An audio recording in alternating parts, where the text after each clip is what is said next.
sobre a nossa doutrina, a doutrina dos espíritos, e é muito bom estarmos todos nós reunidos aqui. Não é como sempre Cláudia diz, nós escolhemos estar aqui quando poderíamos estar em outro local fazendo outra coisa, mas nós somos os privilegiados porque estamos aqui nesse momento. Eu gostaria que Genilson fizesse a prece inicial. Genilson? Vamos orar, sim, com certeza. Vamos orar, então. Genilson está desligado. Vamos lá. Deus, nosso Pai de infinita bondade, amor e misericórdia. Jesus, nosso amado Mestre, te agradecemos mais uma vez por nos permitir estarmos aqui reunidos para estudarmos e que rogamos que nos fortaleça para que possamos assimilar todos os ensinamentos que aqui serão ministrados.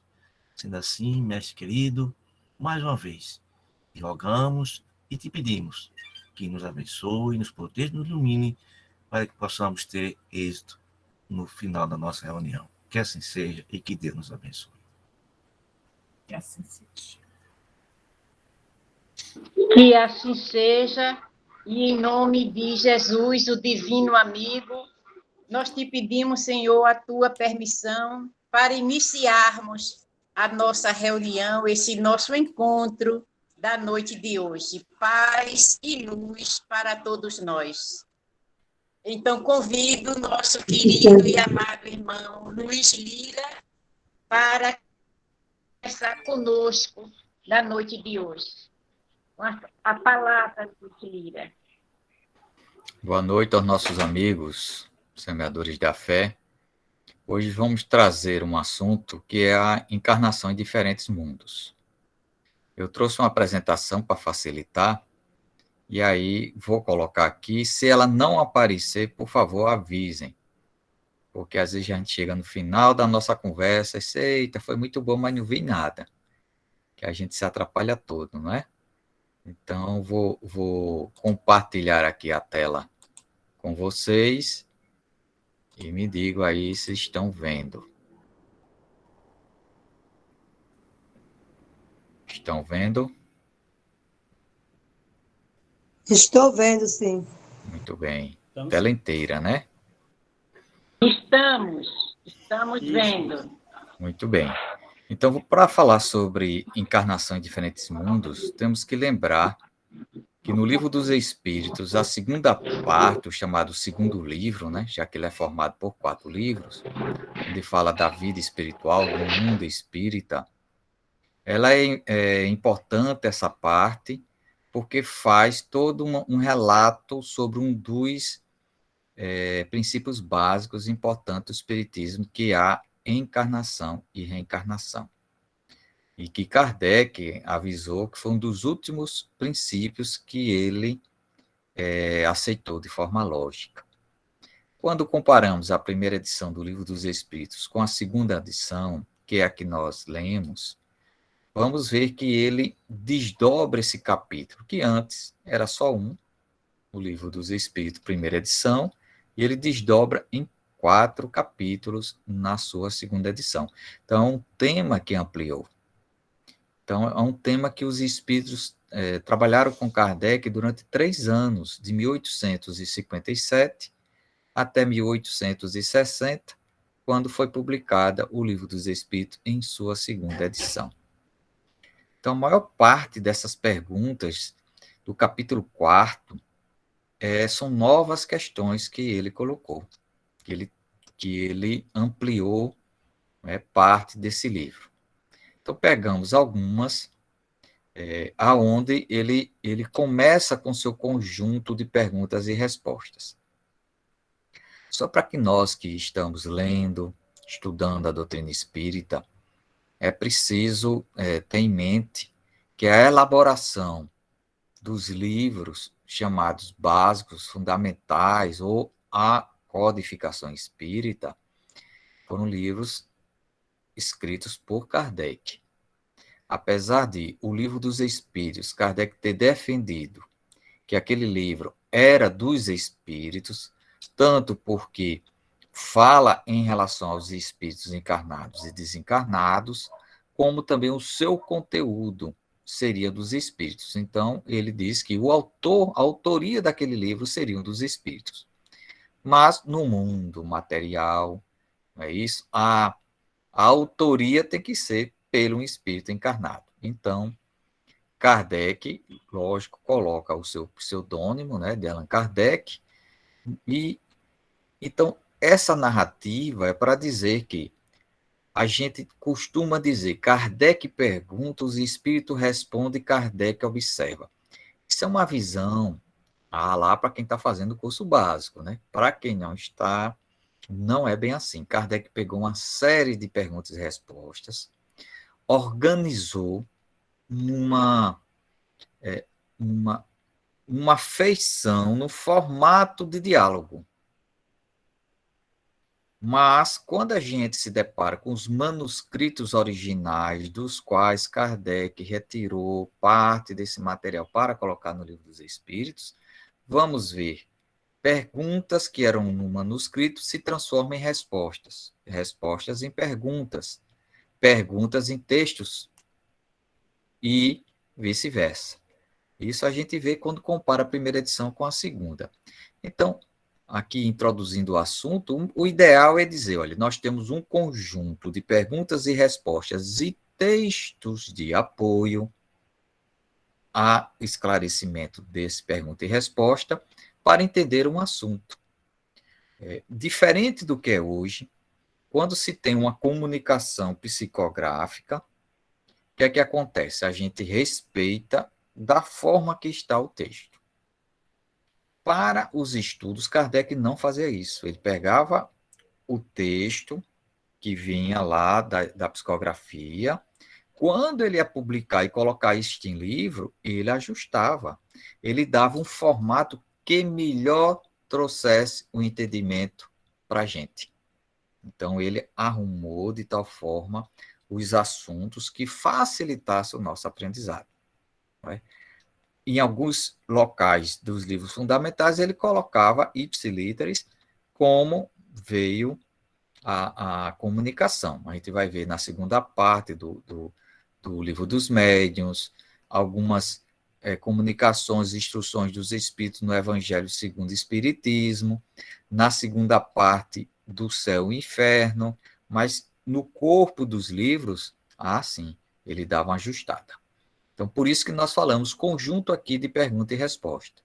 Então, a 172, ele coloca, nossas diferentes existências corpóreas se passaram todas na Terra?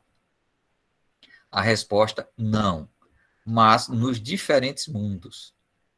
As encarnações deste globo não são as primeiras, nem as últimas, mas as mais materiais e distanciadas da perfeição. Ora, só essa pergunta e resposta já nos dá muito que a gente comentar aqui. Primeiro, aqui já tem o princípio da reencarnação, olha, nossas diferentes existências corpóreas. Aqui já diz que nós temos diversas encarnações. Aqui ele pergunta se elas se passam todas aqui no planeta Terra. Se a gente começamos as nossas primeiras encarnações aqui, continuamos aqui e vamos concluir essas fases reencarnatórias em corpos densos, todo aqui no planeta só. A resposta é que não. Que nós vamos para diferentes mundos. Olha aqui outro princípio espírita básico. Quando ele coloca nos diferentes mundos, significa que os mundos, existe vida, não só na Terra, mas em diferentes mundos. Aí ele particulariza, né? As deste globo, ou seja, as encarnações corpóreas do planeta Terra, não são as primeiras nem as últimas nossas. Mas ele coloca que são bastante materiais e, por conta disso, distante da perfeição. Aqui nós temos um conjunto de informações. Primeiro, que as encarnações corpóreas aqui nesse globo não se dá nas suas primeiras fases, nem se dá nas suas últimas. Então, isso diz que as encarnações nossas, ela tem uma quantidade e elas estão encadeadas entre si, das primeiras às últimas. Então, aqui coloca que o nosso globo, o nosso planeta, ele não está feito às primeiras encarnações em corpos densos, nem às últimas. Então, isso já nos coloca o nosso globo um pouco mais adiantados do que aqueles planetas que estão apropriados para as primeiras encarnações de espíritos. Aqui nessa parte ele está narrando sobre a fase hominal, tá? E pela nossa encarnação ser muito material, a gente está distante das últimas encarnações. Então, a gente está mais próximo das primeiras encarnações. Isso traz um impacto? Traz na questão das relações humanas neste planeta e das futuras relações humanas nos diversos mundos. Então, a gente sabe que o nosso planeta ele agrupa quase 8 bilhões de seres encarnados na fase hominal e que estamos em diferentes escalas de evolutiva. Mas quando a gente compara um planeta como um todo, ele tem uma classificação. Porque a gente se diferencia muito, né, um dos outros, né? Alguém se acha mais elevado, outro menos, mais instruídos, outros menos. Mas isso, do ponto de vista planetário, não há diferença. Perdão. A gente acha que tem grandes diferenças dos espíritos que aqui encarnam. Não, não. Quando a gente muda de escala e vai comparar, né, uma humanidade de um planeta com a de outro, há uma característica distintas. Então, nós não somos muito diferentes dos outros, somos muitos iguais.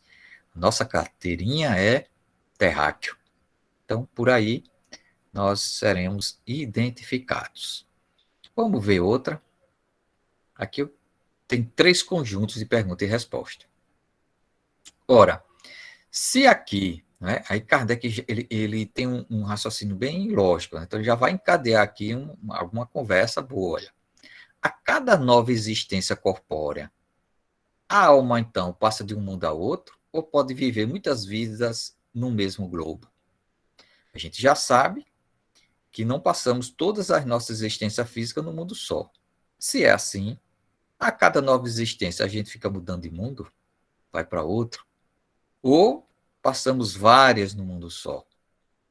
A resposta é: pode reviver muitas vezes no mesmo globo, se não estiver bastante adiantada para passar a um mundo superior. Então, veja, nós teremos tantas quantas encarnações aqui na Terra, quantas nos sejam necessárias, caso a gente não se estiver adiantando. Se a gente estiver patinando na nossa existência, vai e volta, não se desenvolve, a gente vai ficando aqui até aprender. Né? Então, é lógico que Kardec já encaixa outra questão. Podemos, então, reaparecer muitas vezes na Terra? Certamente. Certamente que vivemos e revivemos várias vezes neste planeta.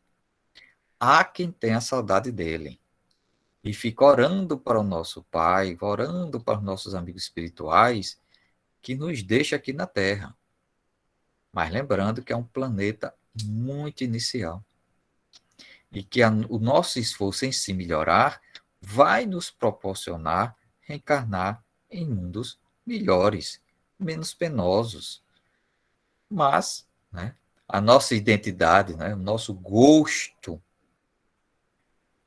por este nível evolutivo, que é uma questão também de gosto, né? A gente faz questão de continuar aqui errando,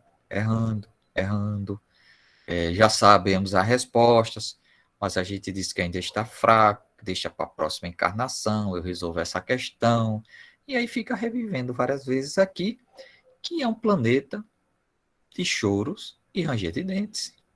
É um planeta onde a materialidade do nosso corpo já denuncia o nível evolutivo dos espíritos que aqui estão. Não temos percepção direito do plano espiritual, a gente só acorda pensando em nós, no nosso individualismo, as coisas giram em torno do nosso ego e cada vez mais acirrados.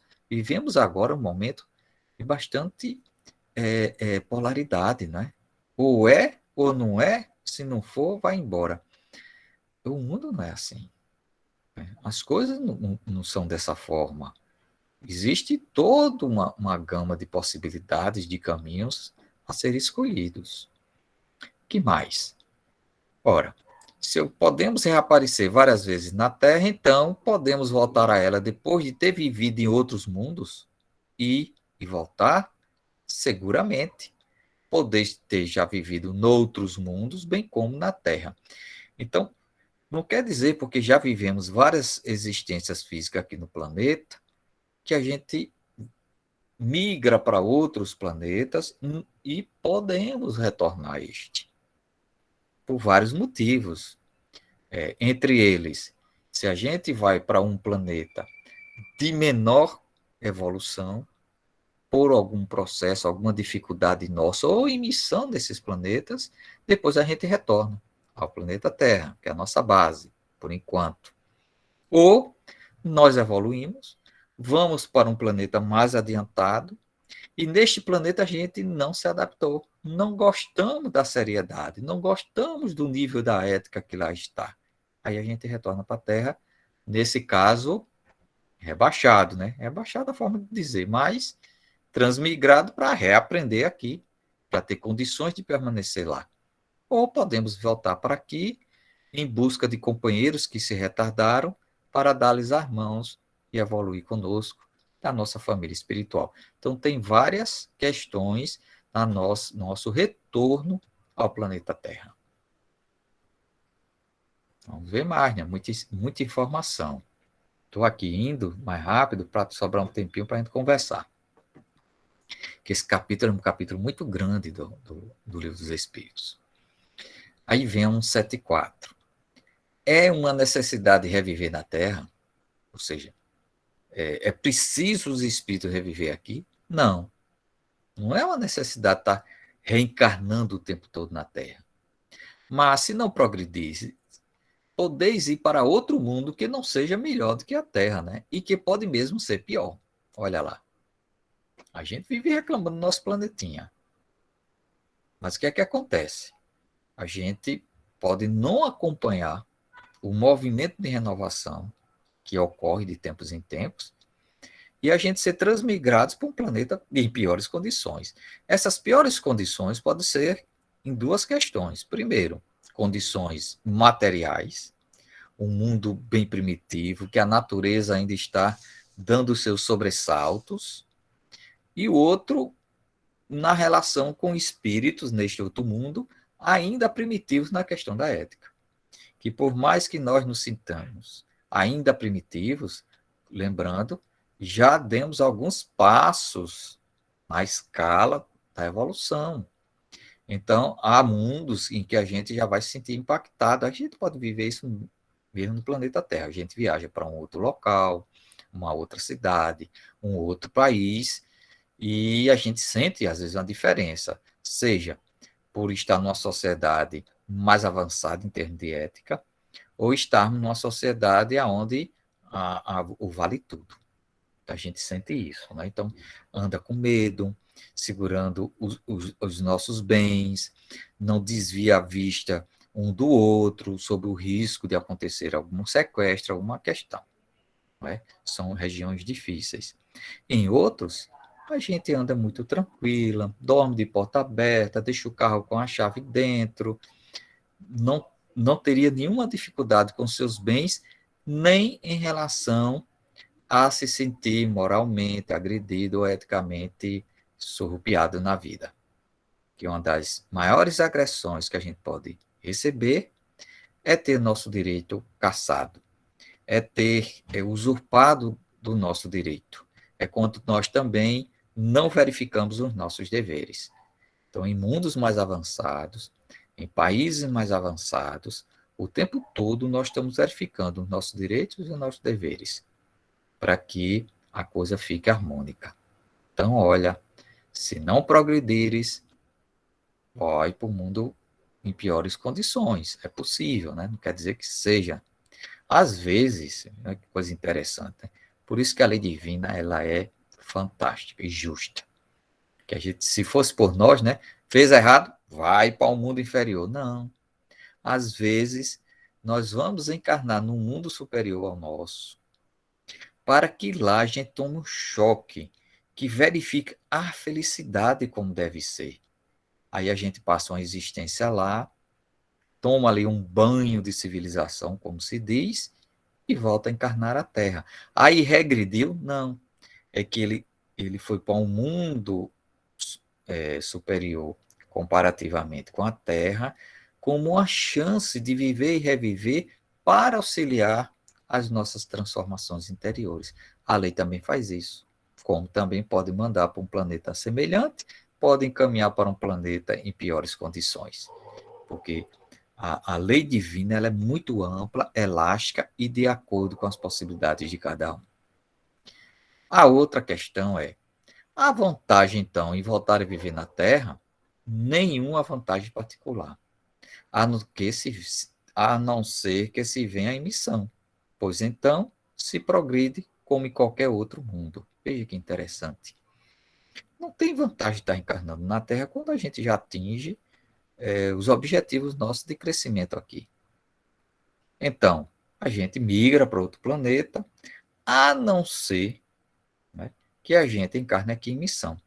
Porque se não estivermos encarnados em missão, nada mais vai nos acrescentar em termos de aprendizado do planeta Terra, quando a gente atinge já um nível razoável de evolutivo. A tendência é migrar para outros planetas, é natural. Só fica aqui quem não progrediu ou está em missão. Muito bom, não é? Então, não progrediu, ou ainda tem o que progredir, ou em missão. São as 3 fases para aqueles que aqui estejam no planeta Terra. Então, nesse caldo cultural, nesse caldo da sociedade, temos espíritos que estão aqui porque não progrediram suficientemente, os que ainda têm lição a aprender, os que estão em missão e os que vêm de outro planeta degradado para cá. Mistura isso e a gente tem esse plano de vivência. Que mais? Aí fomos no livro dos médiuns e nos diversos livros, né, fundamentais para a gente ver como é que está esse assunto lá. Isso é sempre importante. Ao estudar, principalmente assuntos mais complexos, que não seja do nosso dia a dia, ao ler no livro dos Espíritos, vamos ver como é que está no livro dos médiuns, no Evangelho segundo o Espiritismo, no céu e o inferno, na Gênese, porque é importante para a gente ver o encadeamento de ideias, porque a gente acha que no livro dos Espíritos tem tudo. Não, tem que ter calma, porque alguma coisa fica mais clara em outros livros e às vezes muda um pouco. Por exemplo, instinto e inteligência. Quem só lê no livro dos Espíritos vai ter uma ideia. Mas se lê na Gênese, Kardec já altera. Aquilo que era bem determinado no livro dos Espíritos, ele transforma em hipótese na Gênese. Porque a doutrina espírita ela é progressiva. E Kardec ainda disse mais, ela era incompleta. Então a gente tem que ter sempre a base Kardec, mas de olho na integração desses ensinamentos nos diversos livros. Aí vamos lá. No livro dos médiuns, no item 2, logo no início, né? Ele coloca que a nossa razão se recusa a admitir essa inutilidade do infinito. Para que tantos planetas? Para dizer que só tem vida na Terra? E tudo nos diz que esses mundos também são habitados. Tá? A lógica, aqui não está numa comprovação científica, está na lógica. E se assim é, eles, os outros mundos, também fornecem os seus contingentes para o mundo das almas. Ou seja, estão aptos a receber espíritos encarnados, com corpos densos. Então, voltamos à pergunta: em que se tomam as almas depois da morte do corpo e para onde vão? A astronomia e a geologia destruíram as suas antigas moradas, e a teoria racional da pluralidade dos mundos habitados multiplicou-as ao infinito. Que crítica Kardec faz aqui? Aqueles que diziam que depois da morte só tinham o inferno, o purgatório e o céu. O que é que diz Kardec? A astronomia e a geologia destruiu essa história de várias moradas, antigas moradas, moradas no subsolo, no interior da Terra. Não. A teoria tem que ser racional, que os mundos habitados, os diversos mundos, são habitados e se multiplicam ao infinito. Kardec não está dizendo nada do que, na época, Camille Flammarion, como um dos maiores astrônomos do século XIX e começo do século XX, já tinha escrito o seu livro sobre vidas em outros planetas, né? Porque ele popularizou a astronomia. Né? É o Carl Sagan daquela época. Vamos ver no Evangelho segundo o Espiritismo. Aquele que, ao contrário, trabalha ativamente para o seu progresso moral, trabalho ativo para o seu progresso moral, pode não somente abreviar a duração de sua encarnação material, mas franquear de uma vez os graus intermediários que o distanciam dos mundos superiores. Eu grifei porque tem aquele ditado, né? Pessoa boa morre logo. Olha lá. Quem quiser desencarnar mais cedo, trabalhe ativamente no seu progresso moral. Está aqui dito. Isso é uma pegadinha, viu, minha gente? Porque abrevia a duração de sua encarnação material. Mas a gente sabe que o tempo de existência nosso, ele não é determinado pela nossa evolução. Mas é possível. Quando a gente desempenha bem a nossa atividade do campo moral, o que é que ocorre? Pode ser que nos requisite mais cedo para nos preparar para a próxima encarnação. Então, pode desencarnar mais cedo. Mas tudo ocorre no tempo que o Senhor, que o Divino, assim estabelece. Tá? Mas o que aqui quer dizer é que quando a gente trabalha pelo nosso progresso moral, abrevia a quantidade de encarnações que podemos viver aqui no planeta. É quando ele diz, libera para que nós possamos encarnar em mundos mais, em mundos superiores, relativamente à Terra. Por que isso é importante? Veja, ao a gente atingir um grau evolutivo, moral, intelectual no planeta, este planeta é como uma casca de ovo. Se a gente não sair dele, a gente não se desenvolve mais. Vai ficar repisando coisas que já não faz parte da nossa necessidade. O que não quer dizer algumas pessoas que optam para estar em missão. Né? Tem um célebre caso do Dr. Bezerra de Menezes, que já podia estar encarnado em mundos mais avançados, ele opta para continuar no planeta Terra ajudando. Mas isso é uma questão muito especial, tanto que ele pediu permissão especial para isto. E ele foi dado, mas vamos pensar que isso é assim. Não, mude de planeta. A fila anda. Né? A fila anda. Tem gente que está chegando, porque progrediu no planeta de mais primitivo do que a Terra, não é? Tem um comparativo, está vindo para cá para ampliar o seu mundo. Então, a gente que reclama tanto da Terra, mas se comparar com outros mundos, já está um pouquinho adiantado. Não é isso? Então, nós vamos franquear. Então, adentrar no mundo superior, de forma caso geral, nós temos que estar homologados. E quem é que vai determinar se nós estamos aptos para ir a outro mundo superior? Porque a gente pensa que o plano espiritual e a lei divina é como a nossa lei humana. Então tem um cara lá que vai ler o que a gente fez. Não, é a nossa consciência. A nossa consciência é que vai nos liberar do planeta ou não.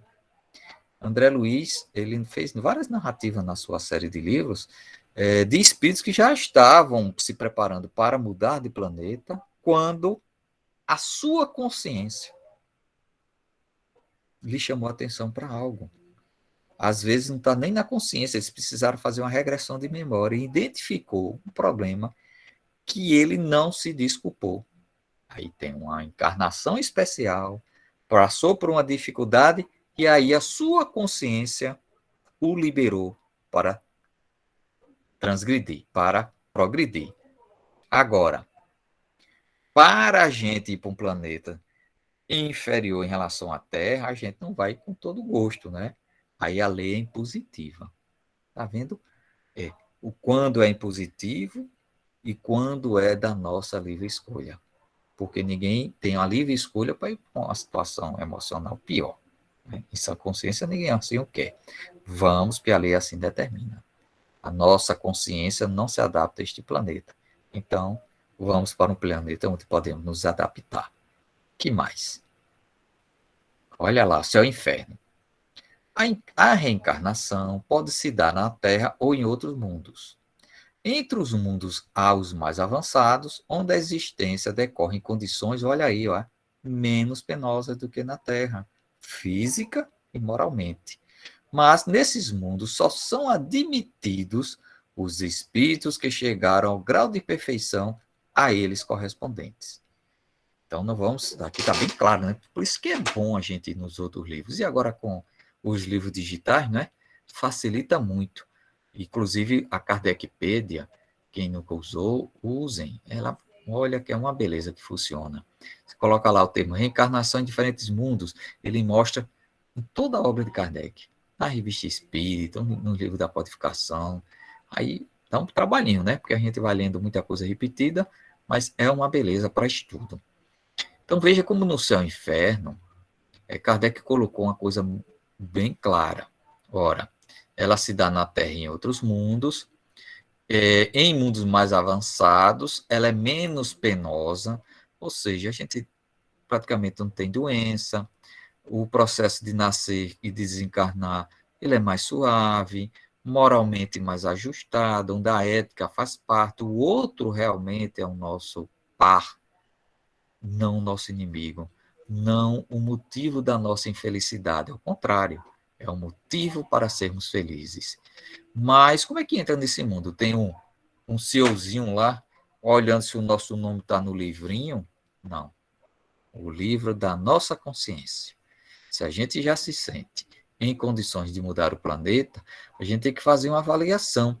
Se o que vamos deixar na Terra não tem nenhum impeditivo para a gente ir embora. É como se a gente tivesse que saldar todos os nossos débitos que as nossas promissórias da vida foram deixando. Tem alguma coisa aí? Revisa aí sua consciência. Não, está tudo em ordem. Esse é o seu passaporte. Qual é o nosso passaporte? A nossa consciência tranquila. E na Gênese?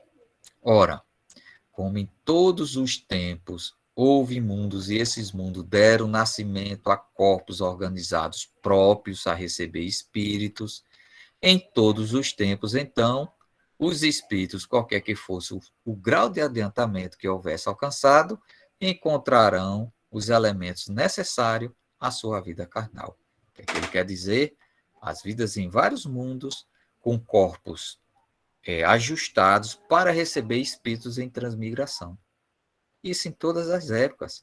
Então, a criação divina é isso, já proporciona nos planetas condições necessárias e suficientes para o nosso aprendizado. Está tudo lá prontinho para a gente. É só a gente saber usar e não abusar. Muito bom, não é? Como Deus é. Aí eu fiz umas continhas aqui, viu?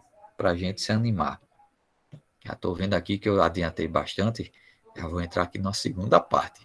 Se não der para terminar a segunda parte, a gente deixa para a próxima conversa. Então, lá é o seguinte, essa conta, olha.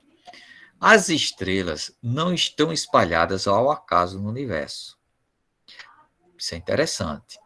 Elas se encontram aglutinadas em ilhas estelares, denominadas galáxias. Então, entre uma galáxia e outra, não é? A gente vai ver que as estrelas estão agrupadas. Olha, agrupadas em ilhas. no universo. Então, estima-se que a nossa galáxia, a Via Láctea, possui de 200 a 400 bilhões de estrelas. Minha gente, é porque a gente vive em cidade. Já não temos, a gente diz até hoje, privilégio de ir para um interior desse, bem interiorzão, onde não tem a luz elétrica, que não esteja próximo a uma grande cidade, onde a gente pode ver o espetáculo da Via Láctea, que é aquela, chega leitoso, o céu chega, fica leitoso, né? Por isso que o termo é Via Láctea, né? Via do leite, porque ele fica de um esbranquiçado imenso, como um braço envolvendo a Terra. Então, a nossa Via Láctea, que é só uma das galáxias do universo, tem entre 200 e 400 bilhões de estrelas. Aí eu fiz uma continha, olha. Vamos pegar o menor, 200 bilhões de estrelas. Que é uma galáxia grandinha, viu? Veja, 200 bilhões. Isso dá aqui, ó, 2 vezes 10 elevado a 11. Quem gosta de matemática, né? Se a gente supor que 1% dessas estrelas tenham planetas, a gente sabe que é raro não ter uma estrela que não tenha planeta, mas sei que só 1% tenha.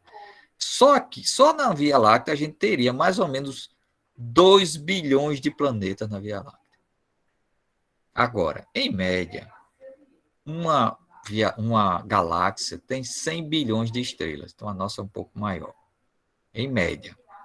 Aí a gente vai fazer outra continha. Para quem gosta de número grande, é uma beleza. Ó.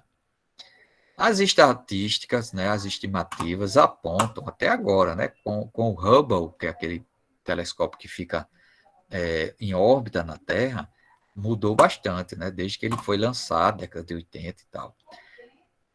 Se não falha a memória, esse ano está sendo lançado um outro que é 7 vezes mais potente do que o Hubble, que vai nos dar 70 vezes mais do que o Hubble. Você imagina o que é que não vai acontecer de achados, né? Vão levar 10 anos para poder as informações chegar a gente. Então, as estimativas é que o nosso universo tenha centenas de bilhões de galáxias no universo que a gente conseguiu observar. Então, isso quer dizer que a gente teria 10 sextilhões de estrelas. É esse número todinho aqui, ó. Se eu considerar que 1% dessas estrelas tenham planetas, como a gente fez aqui na Via Láctea, a gente tem 100 quintilhões de planetas. E a gente vai dizer que só tem vida aqui. Pelo amor de Deus, minha gente, os números são muito grandes para que o bom senso não diga planetinho abençoado. Papai do céu só veio botar gente aqui. E que gentinha, né? Aí bota esse povinho tudo aqui. 100 quintilhões de planetas. Olha, sabe o que é isso? Se a gente compara o número de estrelas do universo, pode ser maior do que o número de grãos de areia que tem aqui na Terra. Ou do total de células existentes em todos os seres humanos do nosso planeta. Imagine. Não é? Agora, como a gente tem 8 bilhões de criaturas aqui encarnadas, se a gente multiplica 8 bilhões por essa quantidade de planetas possíveis com vida, meu Deus, é gente mais encarnada, hein? Olha que é caminhão de zero. Só a China para ser maior do que isso. Aqui é só brincando, né? Porque nem todo planeta tem vida material como a nossa. Eu só estou tirando 1%. É isso, minha gente. Essa é a nossa história. E lembrando do Nazareno, olha. Não se perturbe o vosso coração. Credes em Deus, crede também em mim. Na casa de meu pai há muitas moradas. Não é significativo isso? Não se perturbe o vosso coração. Então a gente não precisa estar aflito por nada na vida. Se a gente entender Deus e se a gente entender a mensagem de Jesus. Aí ele vai e diz a mensagem. Na casa do meu pai há muitas moradas para todos. Então, que a gente não se angustie. E outro ponto é, o nosso planeta, como uma das possibilidades para que a gente utilize para o nosso crescimento, ele tem tanta diversidade, não é? Tanto países diferentes, povos diferentes, pessoas diferentes, e a gente imagina que vai ter um senhorzinho lá em cima, olhando quem faz os mal feitos, quem faz o certo, determinando punição para um, determinando graças para o outro. Ora, aquele 8 vezes 10 elevado a 29, só de espíritos encarnados, vai lá que se for multiplicar, somando com o que tem de desencarnado, diz que é quase 6 vezes mais no planeta Terra de desencarnado em relação a encarnado. Ave Maria, mais de 48 bilhões de espíritos, e o Pai continua criando até hoje. Então, muita calma na nossa existência. Teremos tantas quantas existências nos sejam necessárias, mas uma coisa nos pede urgência: caminhar enquanto nós temos luzes. Foi dito aqui no início da nossa conversa que nós fizemos uma opção de estar aqui conversando sobre algo divino, sobre algo importantíssimo do ponto de vista filosófico e científico, né? Com vidas em outros planetas. Se a gente escolheu, então, que este aprendizado faça com que a gente apresse os nossos passos enquanto estamos numa existência aonde a gente procura o bem, aonde a gente procura abrir um espaço para o próximo, não é? Para quando as trevas chegarem, já encontra a gente adiantado. É isso? Então, amigos, que Jesus nos ilumine nessa caminhada. Eu vou deixar a segunda parte para próximo mês e vamos conversar mais, né? Vamos ver o que é que tem aí de dúvidas, de ideias. Vou interromper aqui o compartilhamento.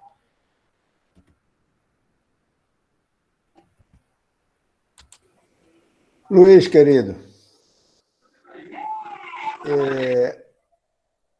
antes de fazer a pergunta, eu fiquei me lembrando, dentro desses números que você trouxe, quando essa turma começar a acordar para o juízo final, em que fila, hein? E até julgar o último, hein? Pois é. É uma das coisas, Júlio, que eu vou fazer um seminário no Regeneração. Uhum.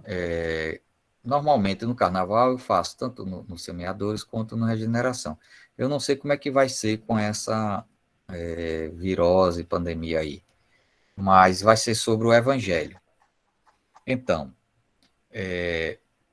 a gente tem que ver o sentido figurado, não é tudo que está no Evangelho é figurado, mas o Evangelho são camadas que foram sendo colocadas ao longo do tempo. Então, ali tem uma narrativa muito própria da época quando ela foi feita, né? Porque nos antigamente, como é que as coisas eram? Não tinha escrita. Quem é que sabia escrever? Quase ninguém. Então, as narrativas eram historinhas. Porque quando a gente, uma parábola de Jesus, uma história que a gente ouve, aquilo cai tão bem na nossa memória que a gente não esquece mais, fica passando de pai para filho. Como as existências antigamente eram muito curtas, então uma pessoa com 30 anos era um ancião da cidade. Então a memória estava fresca. Se você pegar alguém que tenha passado dos 50, é raríssimo numa cidade. Então vamos ver que o que se passava, o que se tinha na memória. Então, como é a forma melhor de passar o que tem memória? Com a historinha. Depois veio a escrita. Então, quando a escrita vem escrevendo o que as histórias contaram, parece um absurdo aquilo que está vendo, mas não é. É porque as historinhas foram contadas. E de contar em contar, as coisas vão mudando. Então, o juízo final, ele casa com a narrativa judaica da criação, que, por outro lado, já tem uma ligação muito grande com algumas narrativas hindu, muito antigas. Não é? Então, o juízo final é uma coisa interessante, porque dá várias possibilidades de interpretação, não é? Na visão espírita. Porque a gente tem que ver que a gente tem que estudar o Evangelho segundo o Espiritismo, e não o Espiritismo segundo o Evangelho. Porque o Espiritismo veio como uma chave para que a gente compreenda o Evangelho. Então, às vezes, a gente vê pessoas citando o evangelho, mas não dando a visão espírita daquela passagem. Aí fica uma interpretação das tradições antigas cristãs.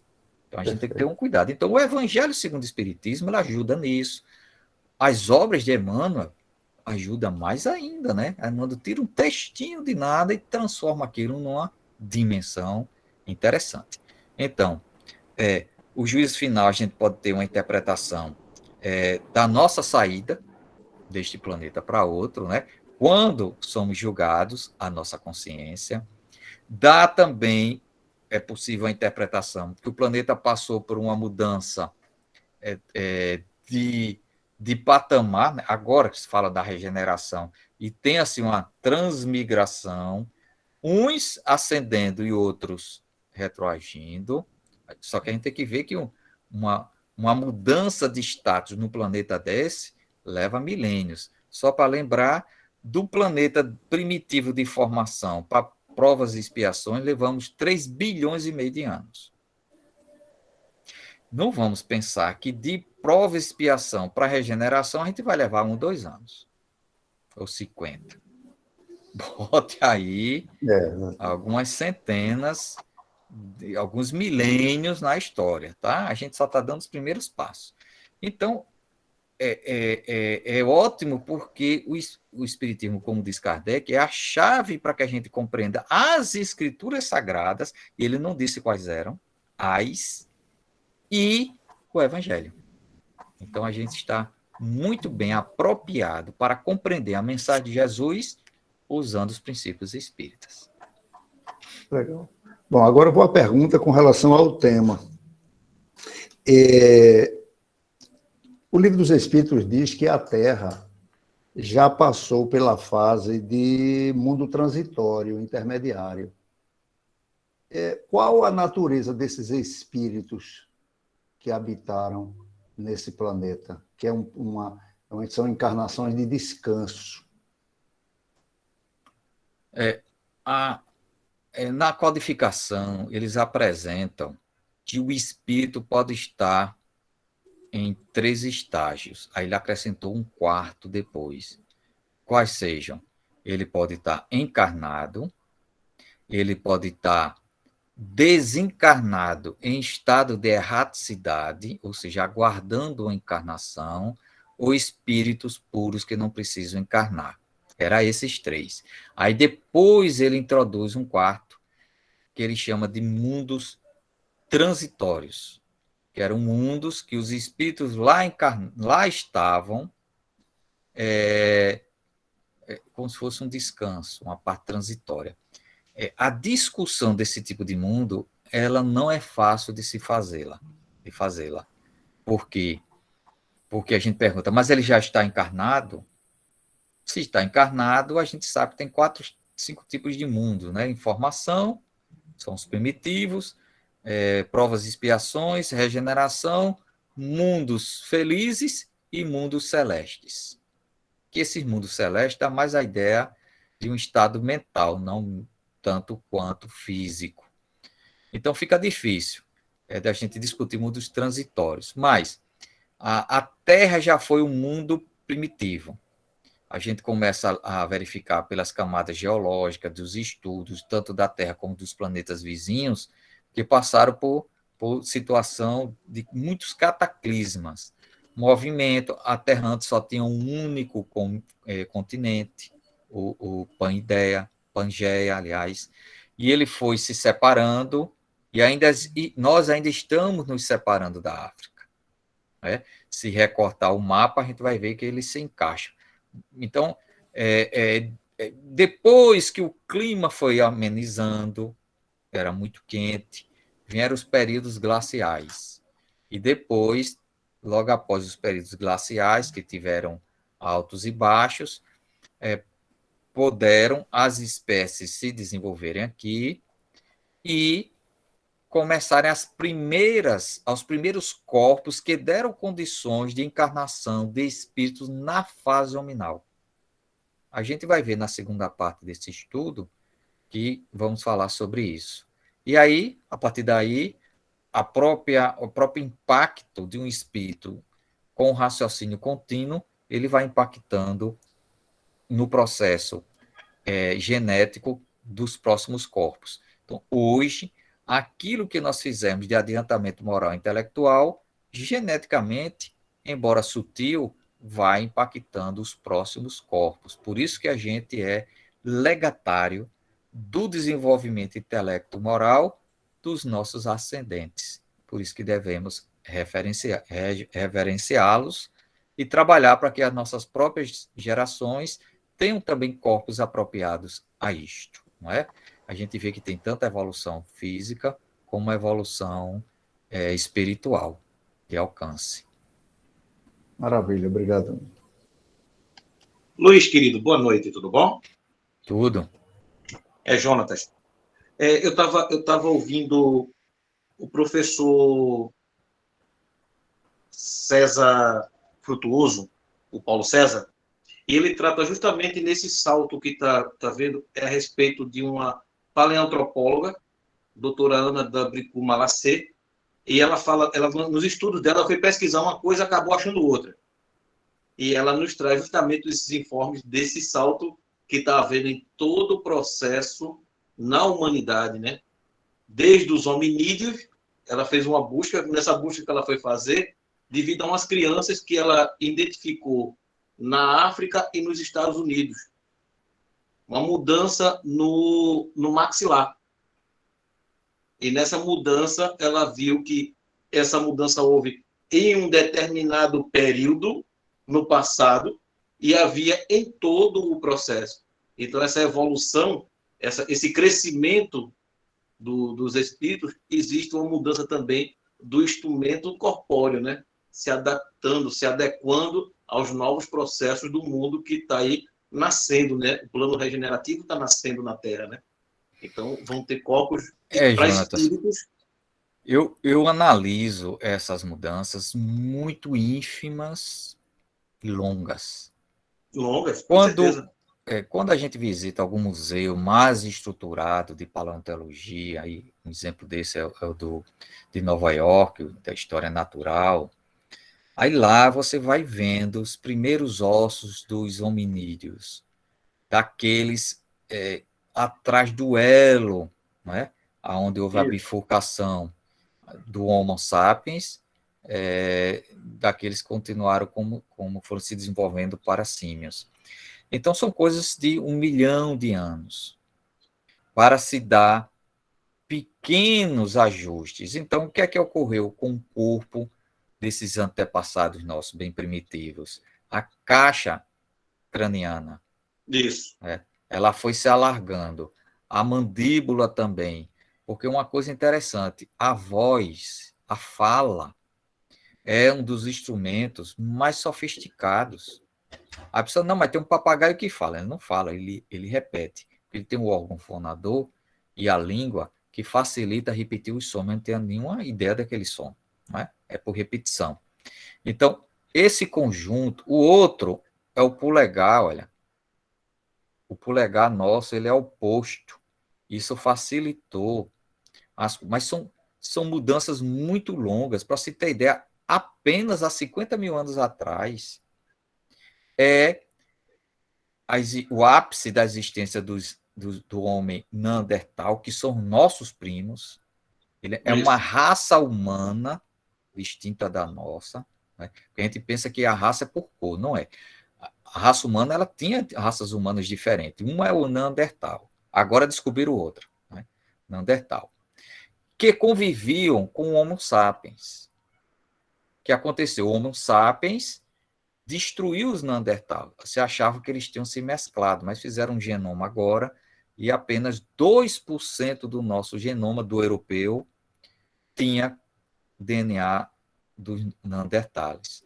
Então, dá a ideia de que não houve a miscigenação, houve mesmo a destruição. Nós destruímos a disseminação. Nossos primos. Não houve miscigenação. Aí é a teoria hoje mais em voga. Nós destruímos 50 mil anos atrás, minha gente. Agora, a gente... Não, é muito tempo. Olha. O sítio histórico mais antigo, hoje descoberto na Turquia, como sempre a Turquia é onde tem os sítios históricos mais antigos da humanidade. Descobriram agora um sítio histórico de 10 mil anos antes de Cristo, com 200 monolitos, lindamente talhados, com uma linguagem e tudo. Ora, na história que a gente lê, 10 mil anos atrás, a gente estava no Neolítico, a idade da pedra polida, a gente estava aprendendo a fabricar arco, a gente estava aprendendo a brincar de casinha, a gente estava aprendendo a plantar, aprender a caçar, criar animais domésticos. A gente estava aprendendo a viver em cidade. Como é que, de repente, se acha uma riqueza dessa? Não é um monolito, não. 200, como se fosse um templo. Aí, daqui a 10 anos, quando esses estudos estiverem amadurecidos, vai revolucionar os nossos estudos.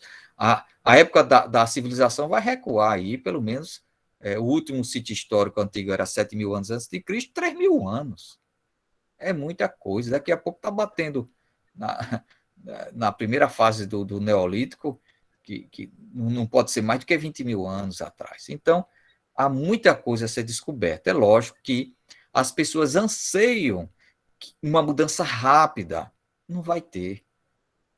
A gente acha que já está adentrando pelos livros que chegam o mundo regenerado da nova era. Minha gente, Negativo. é só a gente analisar o quanto estamos, em termos de humanidade, quebrando a cabeça. Porque a gente acha que os nossos antepassados não sabiam de muita coisa. Olha, quando você estuda a história, por exemplo, volta lá para o século XV, e você estuda o período das navegações para o Brasil, para o mundo, a sofisticação dos pensamentos. Eles não tinham a tecnologia, mas a sofisticação do pensamento, das intrigas, do desenvolvimento, do financiamento, é quase igual, tudo igual hoje. Pouca coisa evoluiu na humanidade. Então, não vamos esperar mudanças bruscas. Haveria, simplesmente, se saísse a essa humanidade desse planeta e viesse outra, total. Mas não é assim. As coisas, ela pode acelerar em alguns momentos, retarda em outros, acelera, retarda. A gente está chegando mais próximo, né? Então, a gente já está sonhando com isso. Kardec achava que era o século XX. O mundo estava regenerado no século XX. Ele escreveu isso. No próximo século, com adiantamento dos espíritas, que hoje já se conta milhares. Então, ele imaginava que era milhões e tudo. E aí, o que é que a gente viu? Cabe num estado aí. No Brasil não tem mais do que 4 milhões de espíritas. Se juntar no mundo todo, bota aí 8 milhões de espíritas, isso não é nada. Isso não faz nem nada. Em 8 bilhões, não é nada. Então, a regeneração do mundo vai vir com encarnação de espíritos, saída de outros, mas num processo ainda muito mais lento do que a gente quer. O doutor Haroldo Dutra Dias fala em 1000 anos, né? Nos estudos dele. 1000 é besteira. Olha, 1000 anos não é nada. 1000 anos, ele tinha não é nada. Essas pessoas só que estudar a acham que é história. imediato, ele disse no mínimo 1000 anos. Para começar, o plano regenerativo está rodando plenamente. Eu considero que o início de regeneração e tudo é ali por volta do Renascimento. 1400, 1500. Quando as ciências começaram a se livrar da religião, né? Ali com Galileu Galilei, quando a dúvida passou a ser um instrumento de conhecimento e não aquilo que Deus dizia através dos homens da igreja. Isso no mundo ocidental, né? Porque o oriental não tem nada a ver com isso. Aí o que é que a gente nota? Ali começa, veio a Revolução Francesa, veio o período das luzes, veio o século XX destruindo tudo, começando tudo de novo, com 2 grandes guerras, a passar um século inteiro sob tensão se haver guerra com os Estados Unidos e o Brasil, os Estados Unidos e a Rússia, e a União Soviética na época. Agora a gente começa a reviver tudo de novo. Então a gente vai ver que a coisa não é fácil esse pouquinho aqui evoluir. Volte tempo. A estrada é longa. Longa. A estrada é longa e a caminhada é árdua para chegarmos na regeneração. É aquele joguinho. Olha, pule 2 casas. Então chegando lá, depois volte 10. Volte, Emmanuel é verdade. diz, Então, Luiz, amado, a caminhão. chegou, Adeus. como nós falamos, o relógio não é espírita, chegou a nossa hora, não é? Foi excelente, obrigado, Luiz, por esse momento, obrigada a todos vocês que participaram conosco deste maravilhoso estudo, tão necessário para o nosso crescimento e o nosso progresso moral. Gostaria que o nosso querido e amado irmão Jonatas fizesse a prece para nós encerrarmos esse nosso encontro da noite de hoje. Jonatas. Então, vamos agradecer. Muito obrigado, Luiz, mais uma vez, por todo o auxílio nos dado. Que os nossos guias e mentores possam continuar a nos amparar, nos orientar e nos dar outras oportunidades como esta. Ó meu Paizinho nosso, Senhor que está nos céus e em toda parte.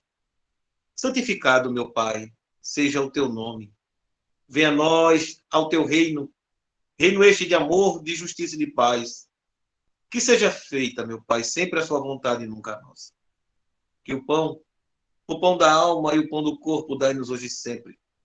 Perdoa-nos, Pai amado, as nossas dívidas, assim como nós perdoamos aos nossos devedores, e não nos deixa cair nos golpes das tentações, mas livra-nos de todos os males, pois teu é o reino, o poder e a glória para todo sempre.